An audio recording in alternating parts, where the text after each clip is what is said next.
নমস্কার, এবিএসকে নিউজে আপনাদের স্বাগত। প্রিয়া রয়েছে আপনাদের সঙ্গে। শুরু করছি দুপুরের নজর।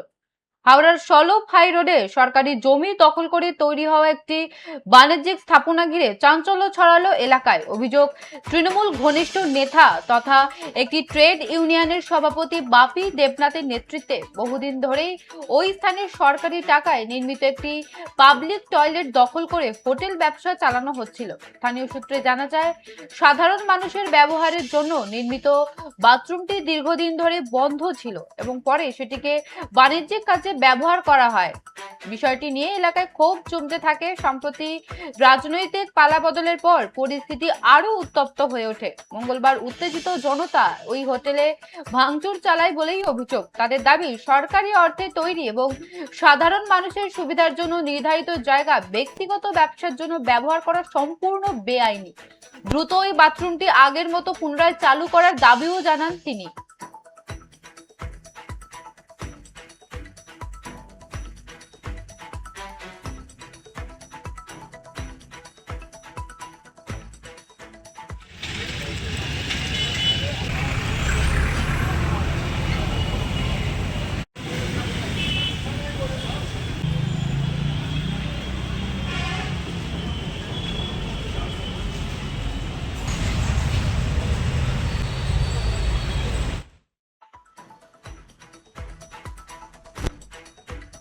হাওড়ার সলভ হাই রোডে চাঞ্চল্য, সরকারি শৌচালয় দখল করে চলছিল হোটেল।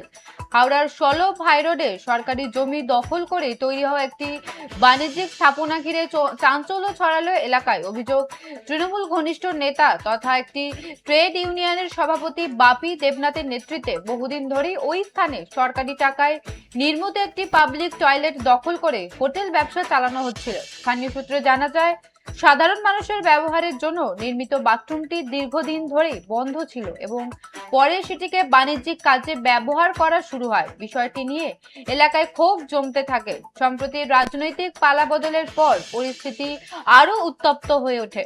মঙ্গলবার উত্তেজিত জনতা ওই হোটেল ভাঙচুর চালায় বলেই অভিযোগ।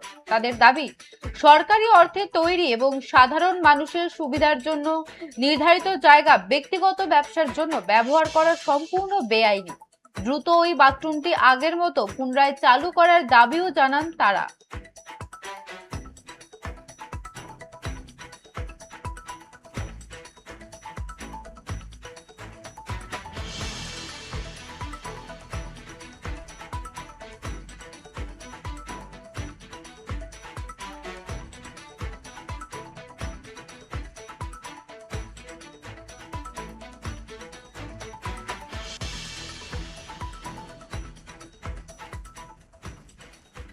এ বিষয়ে বিস্তারিত জানবো। টেলিফোন লাইনে রয়েছে আমাদের প্রতিনিধি সৌরভ সর্দার। সৌরভ, সরকারি শৌচালয় দখল করে চলছিল হোটেল, এই বেআইনি কাজ কতদিন ধরে চলছিল? দেখো বর্ষা, 2021 সালের আগে যখন হাওড়ার ডোমজুর বিধানসভার বিধায়ক ছিল রাজীব ব্যানার্জি, অর্থাৎ ফরেস্ট মিনিস্টার ছিলেন রাজীব বন্দ্যোপাধ্যায়।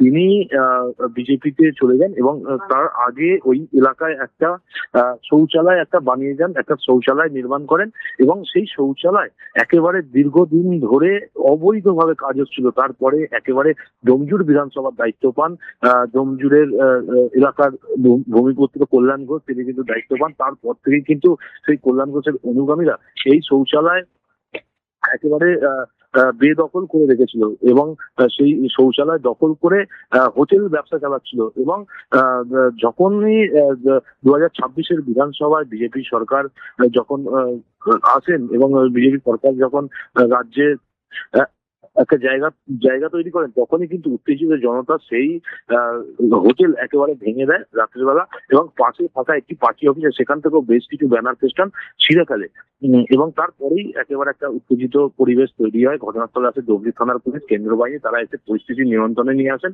এবং এলাকার মানুষ যেটা দাবি করছে, এই যে সলভ হাইরোড, ডোমজুর বিধানসভা কেন্দ্রের সলভ হাইরোড এলাকা একটা জনবহুল এলাকা। এখানে প্রতিদিন বহু বাস যাত্রী থেকে অফিস যাত্রী, নিত্যযাত্রী তারা এখানে আসেন এবং এই শৌচালয়টা চালু থাকলে সাধারণ মানুষের জন্য অনেক সুবিধা হবে এমনটাই জানান। তাই তারা এই যে সরকারি অর্থ ব্যয় করে এবং সরকারি জায়গার উপরে যে শৌচালয় বানানো হয়েছিল সেটি যেন একেবারে আবার পুনরায় সাধারণ মানুষের জন্য খুলে দেওয়া হয়, এটাই কিন্তু একেবারে এলাকার মানুষজন বা বিজেপির কর্মকর্তারা সেটা দাবি করছেন। প্রিয়া।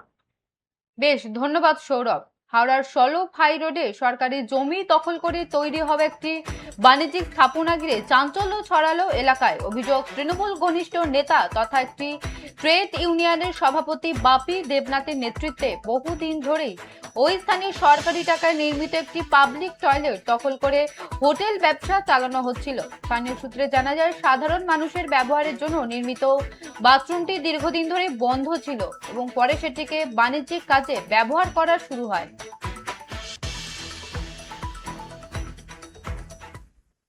হওয়ারই ছিল, কারণ এইরকম দুর্নীতির মানে রাজ্যে একের পর এক দীর্ঘদিন ধরে মানুষ তো সহ্য করে এসছে, তার তো একটা প্রতিফলন হবে।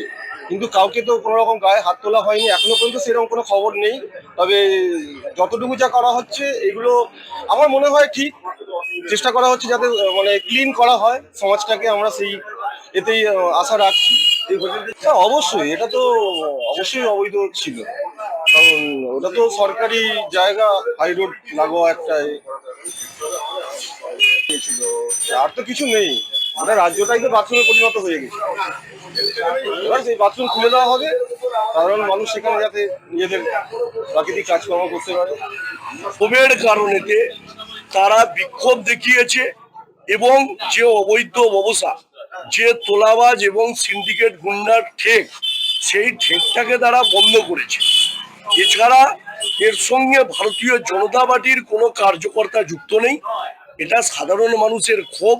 আপনারা চারিদিকে দেখতে পাচ্ছেন, মানুষ আশীর্বাদ দিয়েছেন। সেই আশীর্বাদ নিয়ে, বিপুল জনসমর্থন নিয়ে ভারতীয় জনতা পার্টি ক্ষমতায় এসছে। আমাদের বিজেপির এই সংস্কৃতি নয়, আমাদের বিজেপির সংস্কৃতি সকলকে নিয়ে, সকল পরিবারকে নিয়ে একসঙ্গে পশ্চিমবাংলার উন্নয়ন করা। আমাদের নেতা, দলের সভাপতি সম্মানীয় শ্রমিক ভট্টাচার্য মহাশয় ইতিমধ্যেই বিগত দিন আগে প্রেস বাইট করে জানিয়েছেন যে আমাদের উন্নয়নই মূল লক্ষ্য, আমাদের সংস্কৃতি পুনরায় ফিরিয়ে আনতে হবে পশ্চিমবাংলার মাটিতে, ডোমজুড়ের মাটিতে। এইটাই আমাদের সকলের কাছে আবেদন। প্রশাসনের মদতে দীর্ঘদিন ধরে অবৈধ ব্যবসা চলছে, সিন্ডিকেট রাজ চলছে, গুন্ডারাজ চলছে। প্রশাসন এতদিন ধরে কোনো রকম ব্যবস্থা গ্রহণ করেনি তৃণমূল নেতাদের কারণে। আজকের মানুষের জনস্ফূর্ত বিক্ষোভ, তার কারণে আজকের এই ব্যবস্থা। সাধারণ মানুষের এর সঙ্গে বিজেপির কোনো সম্পর্ক নেই।